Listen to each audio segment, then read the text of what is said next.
The conservation of momentum is a fundamental principle in physics that states, the total momentum of an isolated system remains constant if no external forces act on it. What is momentum? Momentum is the product of an object's mass and its velocity. It is a vector quantity, meaning it has both magnitude and direction. Mathematically, it is expressed as P equals mvp equals m backslash dot v, where pp equals momentum, kg m slash s, mm equals mass, kg, vv equals velocity, m slash s. The law of conservation of momentum. For a system of two or more objects, the total momentum before an interaction, e.g., collision or explosion, is equal to the total momentum after the interaction, provided no external forces like friction or air resistance act on the system. Total momentum before equals total momentum after backslash text total momentum before equals backslash text total momentum after.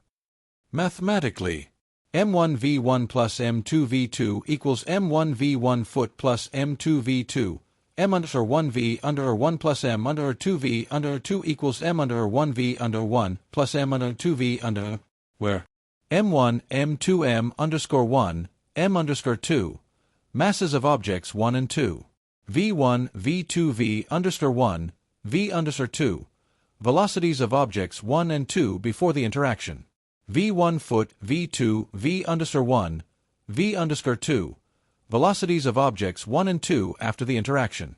Examples of conservation of momentum. 1. Collision. In a game of billiards, when one ball strikes another, the momentum is transferred from the striking ball to the struck ball. The total momentum of the system, both balls, remains the same. 2. Rocket propulsion. A rocket works by expelling gases backward at high velocity. By conservation of momentum, the rocket moves forward with an equal and opposite momentum. 3. Explosion. In an explosion, a stationary object breaks into several fragments. The sum of the momentum of all the fragments equals the momentum of the original object, which is 0 if the object was at rest.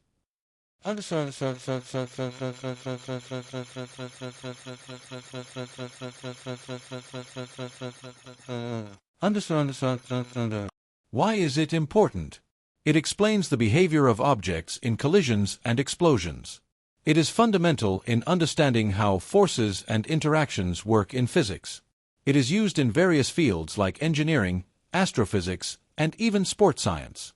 Would you like me to demonstrate with a specific example or solve a problem using this principle?